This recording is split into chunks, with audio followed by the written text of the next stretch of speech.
में बच्चा है, नारी के गर्भ में संतान है, नारी के गर्भ में संतान। और एक बात और स्मरण रहे, नारी अगर गर्भस्थ बच्चा है और नारी को ऐसा लग रहा है कि ये जरूर कुछ परेशानी, कुछ कष्ट जीवन में आने वाला है, हो सकता है मेरे बच्चे को शंका जो होती है, उस समय पर भी स्वधा का स्मरण मूल हो जाता है। स्वधा का स्मरण मूल हो जाता है। हम तो कहेंगे,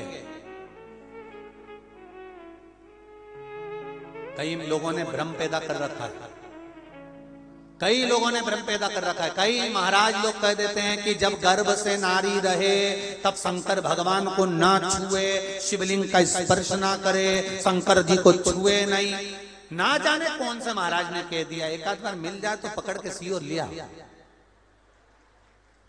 जिसने कहा, जब शिव महापुराण की कथा कर रही है, अकाल मृत्यु वो मरे जो काम करे चंडाल का, और काल उसका क्या बिगाड़े जो भक्त हो महाकाल का। जो शंकर का उपासक होता है, शंकर का स्पर्श करता है, शिवलिंग का मात्र स्मरण, केवल स्मरण, केवल स्पर्श करता है, तो कहा उसके कौटि कौटि पाप छिन्न हो जाता है। तो गर्भस्थ नारी, अरे भाई, लिंगायत संप्रदाय का वर्णन हिंगोली से करा था, परली से करा था कि लिंगायत संप्रदाय में शिवलिंग को मानते हैं।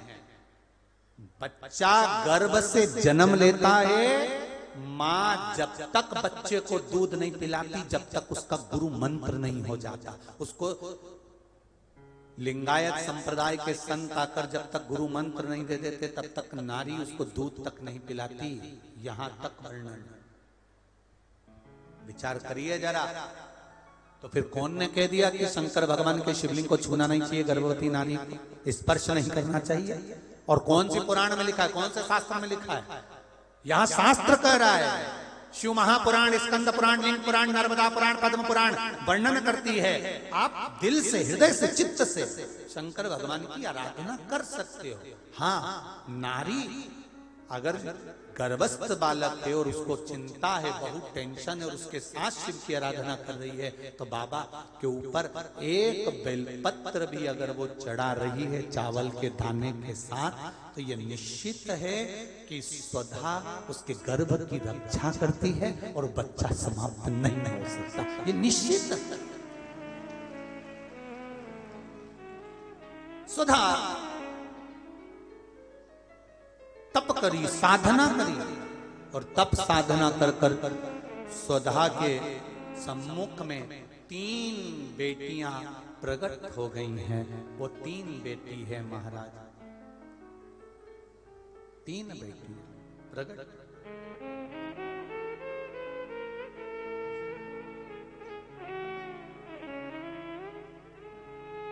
महाराज मैना, धन्या और कला, ये 3 बेटियों का प्रागट्य सम्मुख में हो गया। आप देखेंगे कल की कथा में कि मैना, धन्या, कला, इन तीनों के नाम से जिसको स्वप्न में सांप दिखते हो, मरे हुए व्यक्ति नजर आते हो, या घर में बार बार घात आ रही होती है, तो पितरों की 3 लड़कियां, मैना, धन्या और कला, इन तीनों के नाम से पीपल के पत्ते की बंदरवाल कैसे बांधी जाती है, जिससे घर में सांप भी नहीं निकलते, स्वप्न में सांप नहीं दिखते, और घर में कोई गलत कार्य नहीं होता। जैसे बच्चे गलत संगत की ओर नहीं जाते, मदिरापान, जुआ, वैश्यावृत्ति, इसकी ओर ना जाएं, वो कथा कल की कथा में लेंगे और पितरों की बेटियों के चरित्र को आगे बढ़ाएंगे। तो आज यहाँ पर भगवान गणेश जी महाराज का